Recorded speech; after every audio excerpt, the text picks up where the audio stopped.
So we would want to ask Mr. Rahul Gandhi, the company in which you invested, and you refer to that company in 2004 election affidavit. The name of that company is Backops Limited. It is a company registered in London. It's a company in which you served as a director.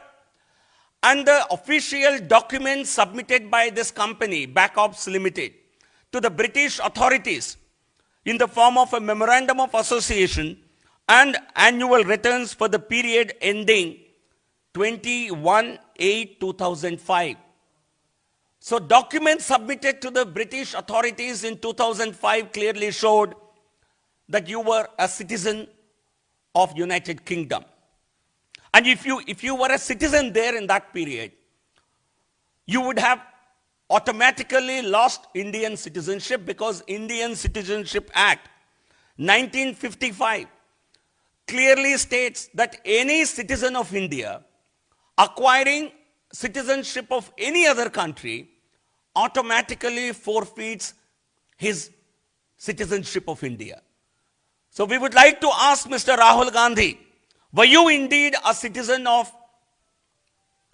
were you indeed a British citizen in 2005 or earlier and later? And would that not automatically make you a non-citizen? Would that not render you into a person of Indian origin only, not a citizen of India? And once you lose your citizenship status, you are not qualified to contest any election to either the state assembly or to Indian Parliament. So Mr. Rahul Gandhi must come out clearly today and tell us about the real story of his citizenship. The second issue pertains to the educational qualifications of Mr. Rahul Gandhi. In different affidavits filed over different elections from 2004 to 2009 Parliament, 2014 Parliament, and now 2019 Parliament elections, there is a discrepancy in his, or there has been an attempt to suppress facts. And also there is some haziness about his qualifications and the years in which he claims to have acquired those qualifications. In 2004 election affidavit, Mr. Rahul Gandhi's qualifications given, he had only given 2 qualifications. A senior secondary school certificate in 1989. We all know that is a 12th standard certificate.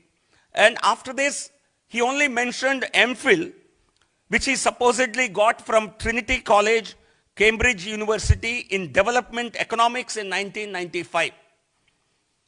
There was no reference to any other qualification in between. But in 2009 and 2014 affidavits, again there are discrepancies. In 2009, he said he has introduced yet another qualification in between, which is Bachelor of Arts from Rollins College, Florida in 1994, and MPhil in Development Economics from Trinity College in 95. This Development Economics, in the next election affidavit, 2014, this qualification becomes MPhil in Development Studies. Either he does not remember what he studied, or he does not have a paper to show what qualification he acquired, because qualifications do not change. You cannot claim to have a MPhil in one discipline and then suddenly change it to something else. So it is certainly, and in 2019 affidavit,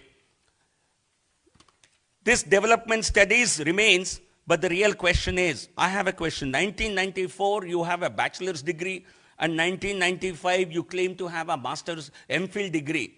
I don't know which university in the world gives an MPhil immediately after a graduate degree. Generally, there is a postgraduate degree required, and you seem to be such an extraordinary student that university seems to have, I think you should have been featured on the university's website for acquiring such qualifications. But that scholarliness doesn't seem to be exhibited anywhere. So I think these are the discrepancies in his educational qualifications. He has to come out and show a document as to what he filed in this election is indeed his educational qualification. I think This is what possibly the advocate has sought time for, and we hope he'll be able to show some paper before Monday or cover himself with unlimited embarrassment. There is no one in the name of Rahul Gandhi had acquired a MPhil in Development Studies from Trinity College. This has been established through inquiries at the university. Only one individual had acquired a degree, MPhil in Development Studies from Trinity College, Cambridge University in the year 2004 and 5. And that individual's name is Rahul Gandhi. We would like to know whether Rahul Gandhi goes by multiple names in different countries. If he is a Rahul Gandhi, is this again another case of citizenship in some other country? Or is it some other individual? I think it is for Mr. Rahul Gandhi to clarify all this mystery and place the facts before the people of this country so that someone who claims to know all, someone who wants a documentary evidence for everything should really put in the public domain his own qualifications. Otherwise, people will have serious doubts about his own authenticity. And the third issue is concerning his own property, his own income. There are questions that have been raised about that as well. He had shown himself to be an investor in Backops Limited in 2004 manifesto, in the 2004 election affidavit. He was a director and secretary of that company. And what happened to that particular income? What happened to that particular income? In the 2009 and 14, this reference to this particular company is not there. So has he sold his interest in this particular company? If so, how much money has he generated?